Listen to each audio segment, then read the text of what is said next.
Le service spirituel, la vision, la vocation, la glorification n'ont pas d'existence en dehors de Christ. Ce ne sont pas des choses en tant que telles et ne peuvent être obtenues si ce n'est dans la personne du Seigneur Jésus. Pour beaucoup, le salut est comme une chose. Il est séparé, considéré comme quelque chose en lui-même, pour être donné tout seul, pour le bien de ceux qui le reçoivent. La sanctification est entièrement considérée de la même façon. Si souvent nous pensons au salut et à la sanctification en relation avec les personnes concernées, et donc à quelque chose pour eux, mais c'est Christ lui-même qui est le salut. Il est la sanctification, et il est intérieurement comme cela. Il en est de même du service de la vocation. Ils sont souvent examinés seulement à l'égard des personnes elles-mêmes. Le service et la vocation est de sauver pour servir, et uniquement une partie de la vérité. Et c'est une devise dangereuse, car le principe, le mobile, si souvent, en est le service lui-même, et non le Seigneur. Vous pouvez alors être tellement poussé au service qu'il s'en trouve exclu. Vous oubliez le Seigneur. Le Seigneur n'a pas part à votre service. Cela paraît absurde, et c'est pourtant une réalité. Nous avons séparé la chose de la personne, et nous découvrons que nous sommes empoignés, accaparés par les demandes du service. Cela devient la commande du service. Mais à la fin, cela nous brise.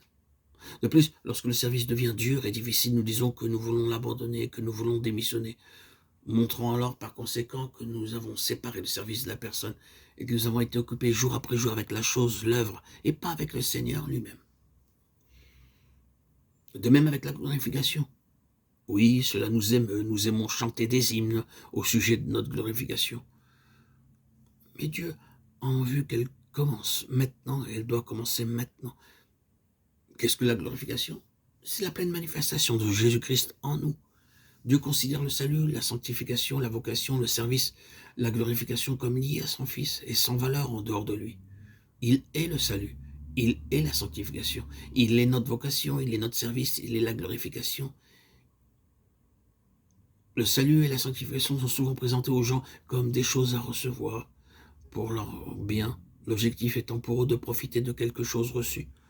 Souvent, c'est le salut, pour l'intérêt du salut. Dieu n'a pas sauvé une seule âme pour l'intérêt du salut. Dieu ne considère pas le salut comme une fin en soi, mais pour l'intérêt du Sauveur, pour la gloire de son Fils. Ce n'est pas le salut qui est en vue, mais le Sauveur.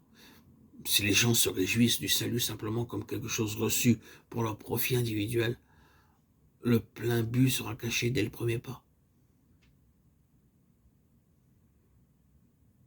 N'est-ce pas cela, la cause de l'arrêt, de la paralysie, de l'abandon, du renoncement?